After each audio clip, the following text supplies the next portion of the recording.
பிறமொழி சொற்களுக்கு இணையான தமிழ் சொல் அறிக. அபூர்வம். இதுக்கு ஆன்சர்ன்னு பார்த்தீங்கன்னா புதுமை.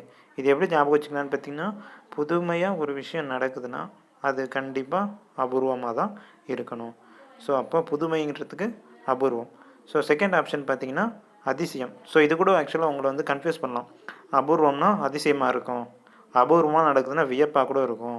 ஸோ அப்படின்னு நீங்கள் ஆக்சுவலாக கன்ஃபியூஸ் ஆகிடக்கூடாது. அதுக்காக தான் இந்த ஆப்ஷன் செட் பண்ணியிருக்காங்க. ஸோ புதுமைன்றது வந்து பார்த்திங்கன்னா அபூர்வம். ஸோ நீ ஒரு 2-3 வாட்டி அதை பார்த்தீங்கன்னா உங்களுக்கு ஞாபகம் வந்துடும்.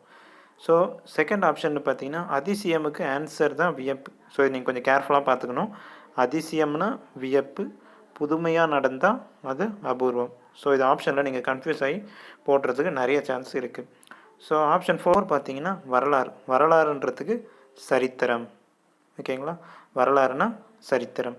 ஸோ அடுத்த கொஷின் பார்த்தீங்கன்னா ஆசை. இது வந்து பார்த்திங்கன்னா ஈஸியாக நம்ம ஆப்ஷன் எலிமினேஷன் முறையில் ஆன்சரை கொண்டு வந்துடலாம்.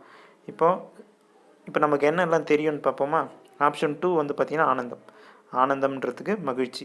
ஸோ அப்போ அது கிடையாது, இது கேன்சல். அடுத்தது காதல். காதல்ன்றது சம்மந்தமே இல்லை, ஸோ கேன்சல். நினைவு. நினைவுக்கு ஆன்சர் பார்த்திங்கன்னா ஞாபகம். ஸோ அப்போ இதுவும் கிடையாது. ஸோ ஆப்ஷன் ஏ தான் கரெக்டான ஆன்சர். இப்போ அவாங்கிறது ஆசைன்றது எப்படி ஞாபகம் வச்சுக்கலாம் அப்படின்னு பார்த்தீங்கன்னா, விவேக், காமெடியன் விவேக் அவர் வந்து பார்த்திங்கன்னா ஒரு படத்தில் ஆவா சஞ்சிங் அப்படின்ற ஒரு காமெடி வரும். ஸோ உள்ள நாய் இருக்குது அப்படின்னு சொல்லிட்டு ஒரு காமெடி வரும். ஸோ அந்த பொண்ணை பார்க்கறதுக்கு ஆசையாக போகிறார். ஸோ அதனால் அந்த ஆவா சஞ்சிங்னு அந்த பொண்ணு அங்கேருந்து கத்தும். ஸோ அப்போ ஆசையாக போகிறனால தான் ஆவா சஞ்சிங். ஸோ அவானா ஆசை.